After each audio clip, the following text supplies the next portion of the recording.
Hey Bridge, Pastor Andy here. I'm videotaping this on a Monday, and this is this week's rendition of the video sermon recap. If you were with us at church just yesterday, then you'll remember that we're in week 2 of 8 of our new sermon series called The Way of Jesus. Pastor Danny preached a sermon out of the Gospel of Luke called Jesus' Way of Love. And as we kind of were processing together, what does it mean to love like Jesus?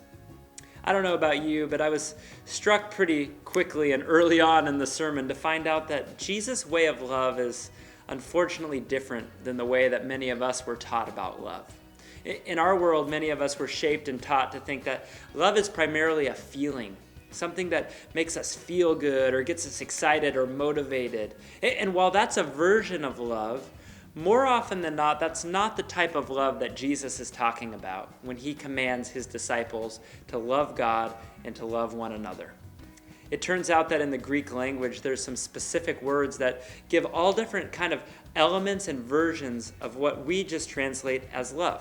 For example, in the English language, I could say in the same breath that I love pizza. By the way, I love pineapple on pizza. It definitely belongs. So I love Hawaiian pineapple pizza, and I love my wife.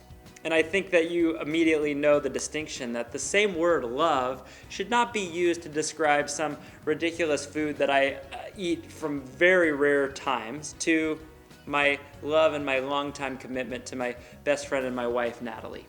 Well, in Greek, they don't have that problem. And Jesus, speaking the Greek language and Luke writing in the Greek language, uses this word to describe love, agape. If you've been around church circles for a while, you probably heard this word before. And so it's illustrated best, and Pastor Danny jumped into it for us in Luke chapter 10.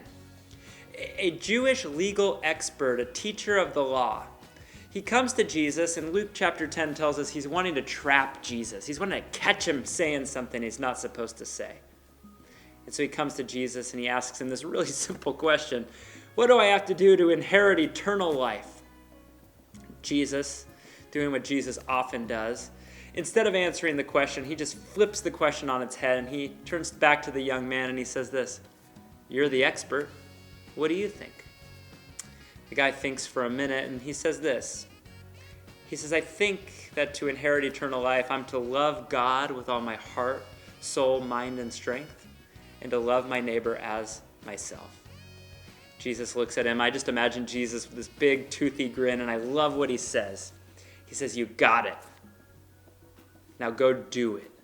Jesus was telling this man there's a distinction between knowing it. There's a distinction about knowing about loving God, and there's a distinction about loving your neighbor as a thought and actually doing it. And this is at the core of what agape love is all about. Pastor Danny put a definition up on the screen, and it went something like this, that agape love is a choice to take an action, to help the well-being, to benefit someone other than yourself, and to do it with zero expectations of being repaid or getting accolades or even pats on the back. It's the type of love where you sacrifice a great deal, it costs you something, and nobody ever knows it was even you. And so this is the theme that Jesus points out. And as disciples of Jesus, trying to find out, how does Jesus call us to love? It's this idea of action. It's the well-being and seeking out the best for someone else, even if it costs us something, including our comfort and our convenience. Well, Pastor Denny showed us many examples throughout the Bible, but one that really stuck with me. It's the Apostle Paul, and he's writing to the church in Rome, in Romans.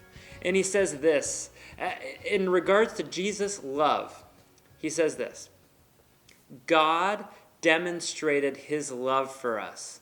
He demonstrated it. He did it as an action, and how did he do it? Paul says that while we were still sinners, while we were in our sin, while we were enemies of God, Christ died for us.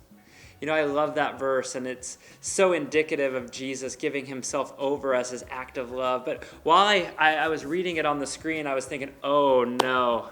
As somebody who loves the Bible, I was crossing my fingers thinking, oh, Danny, please don't go there. But he went there. Because he went on to tell us that Jesus doesn't just call us to love our neighbors. He calls us to love our neighbors even when our neighbors are our enemies. And it's just so like Jesus to flip everything up on its head and say like, hey, why don't you try this on for size? So Jesus says to love your enemies. And I love what Pastor Danny said here. He said this.